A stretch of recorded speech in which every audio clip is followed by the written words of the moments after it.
It is an understatement to say that many people had life changes happen during the last year and a half. Many folks chose new career paths. Perhaps they left their old job or moved on to pursue a dream all their own as an entrepreneur. Our next guest knows all about it and has some excellent tips to help push you down that road to success. Absolutely. If you're looking to move up that ladder, Derek Moneyberg, he is here, entrepreneur, investor, and wealth coach, joining us now from his office. How are you there, sir? Thank you so much for inviting me. I appreciate having me on the show. Is that a beach? Where are you? That looks beautiful.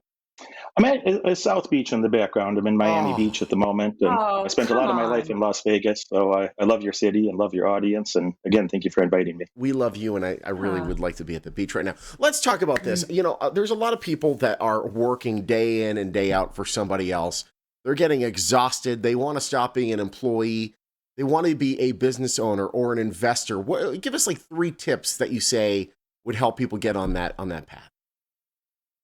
I recently turned 42. I quit my last job when I was 19. And the reason I was able to do that is that I grew up quite poor, really. So I had none of these luxuries that people talk about.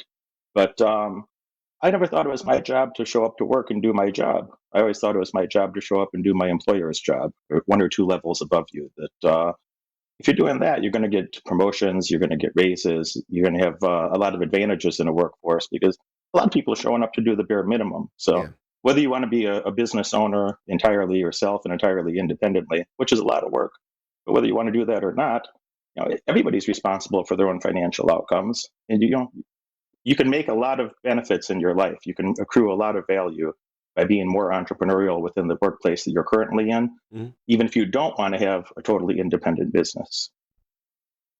Interesting. So you yourself have a very independent spirit. You said you left your first job when you were 19. Let's talk about that moment where you knew, Derek, that you were not meant to work for somebody else. That you, in fact, had that independent spirit and wanted to go out on your own.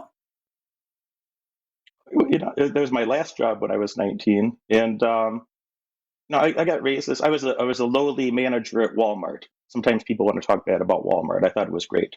They gave me raises. They gave me promotions. They gave me another promotion. In a year and a half, they gave me a couple promotions, couple raises. It was great.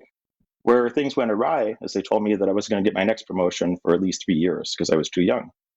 And I thought, well, for the amount of effort that I'm putting in, and I had access to the financial statements and understood some of the outcomes that were happening within the organization, I knew that I'd be better off working by myself. And yeah, I knew that was going to be a rather miserable experience for a couple of years. So I just accepted that. And I was going through university at the time and working on my business. And it was quite a lot of work, but Yeah.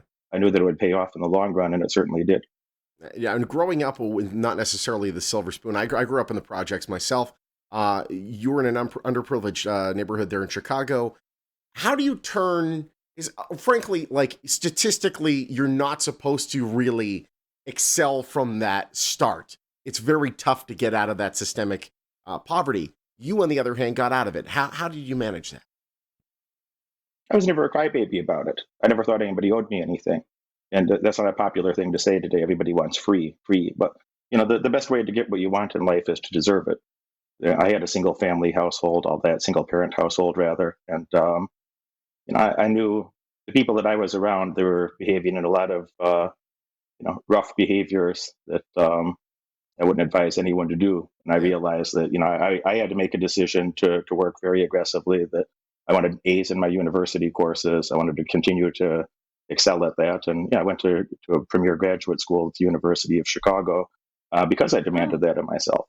A lot of people that I grew up with, they didn't have those outcomes. They had some very terrible outcomes. Some of them. So I think a lot of that is a choice. That are you willing to tolerate the social pressure and pay the price to work hard and lose sleep on occasion to achieve your goals and get the things you want in life? And most people won't. Mm. And that's okay. But if you don't want to put in the work, then don't be mad if you don't have the outcome later. Yeah. Aha. Man, I tell you, Derek, I just really admire your values. It's awesome. And it's awesome to hear that at such a young age, you you saw a clear direction and you understood it would take work and you took that path. It's awesome.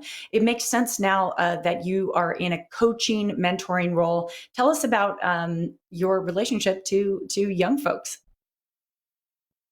A lot of my clients are college educated people. We mostly work with people that I always say you need an above average education, above average work ethic, above average ambition that you want to go do something significant. So I don't think of myself as a motivational coach. I don't want to motivate somebody. I only want to work with clients that are already motivated to do something significant with their lives. I am happy to help those people to do something significant with their lives, and you could call that tough love mentoring. Some people make that comment, but I want to make sure that we're working with people that are going to get results. They're very serious. They're very dedicated. They're not. Nobody comes to me for get rich quick, but they do come to me because they are serious and they want to get rich. Yeah, no, you're an Awesome. energy channeler.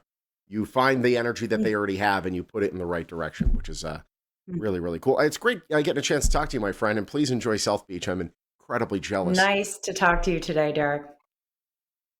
Thanks so much for inviting me.